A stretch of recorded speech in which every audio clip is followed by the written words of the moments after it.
Breaking news చూస్తున్నాం. ఉమ్మడి నల్గొండ జిల్లాకు చెందిన మాజీ మంత్రి ఓ పెద్ద దొంగ అన్నారు మంత్రి కోమటిరెడ్డి వెంకటరెడ్డి.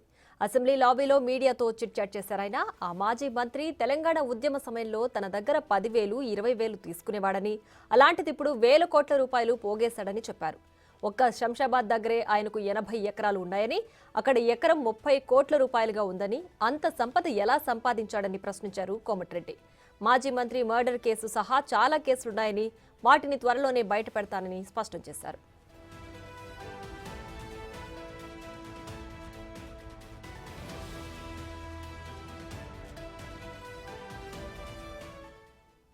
ఇక మరింత సమాచారం మా associate input editor Nagesh phone లైన్లో అందిస్తారు.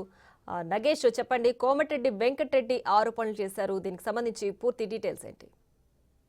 ఖచ్చితంగా, ఎందుకంటే ఇవాళ విద్యుత్కు సంబంధించి చర్చ అసెంబ్లీలో జరిగింది.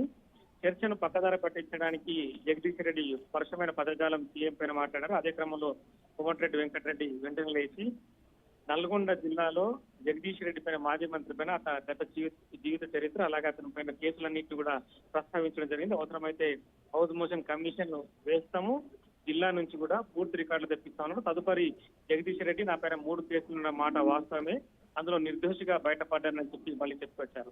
అసెంబ్లీ లాబీలో కాసేపటి క్రితం కోమటిరెడ్డి వెంకటరెడ్డి చిట్ చాట్ చేశారు. ఉమ్మడి నల్గొండ జిల్లా మాజీ మంత్రి పెద్ద దొంగ అని చెప్పి ఫైర్ అయ్యారు. ఆయన పైన మర్డర్ కేసులు 3 ఉన్న మాట నిజమని చెప్పి కూడా చెప్పారు. ఆ రికార్డులన్నీ కూడా జిల్లా ఎస్పీ నుంచి తెప్పిస్తున్నామని చెప్పారు. తెలంగాణ ఉద్యమ సమయంలో తన దగ్గరే 10-20 తీసుకొని అతను తిరిగేవాడని చెప్పి కూడా ఆరోపించారు. ఇవాళ 1,000 కోట్లు సంపాదించారు. శంషాబాద్ దగ్గర 80 ఎకరాలు ఎక్కడి నుంచి వచ్చాయి, ఎకరం 30 కోట్లు పలుకుతుంది.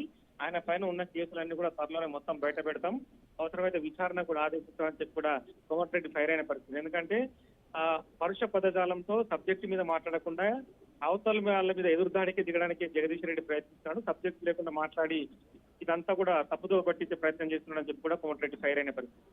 నగేష్, అలాగే అంటే నిరూపిస్తే ముక్కు నేలకు రాసి రాజీనామా చేస్తానని కూడా ఆయన అన్నారు కదా? అన్నారు అసెంబ్లీలో అన్నారు. అతను తన ఏదైతే సీటు దగ్గర నుంచి కూడా స్పీకర్ దగ్గరికి వరకు కూడా ముక్కు నేలకు రాస్తున్నాడు, వాటన్నిటిని నిరూపిస్తే కనుక ఖచ్చితంగా రాజీనామా చేసి వెళ్ళిపోతున్నాడు. ఇదే దానికి కూడా ప్రతి సవాలు కూడా కోమటిరెడ్డి విసిరాడు. తాను మంత్రి పదవికి రాజీనామా చేస్తే ఆ కేసుల చిట్టా మొత్తం అసెంబ్లీకి తీసుకొచ్చి అసెంబ్లీలో రికార్డు ప్రకారమే ముందట్టు పెడతాను, ఆ టైంలో ఖచ్చితంగా జగదీష్ రెడ్డి రాజీనామా చేయాల్సిందని చెప్పి కూడా కోమటిరెడ్డి ఫైర్ అయిన పరిస్థితి. Right Nagesh, thanks for the updates.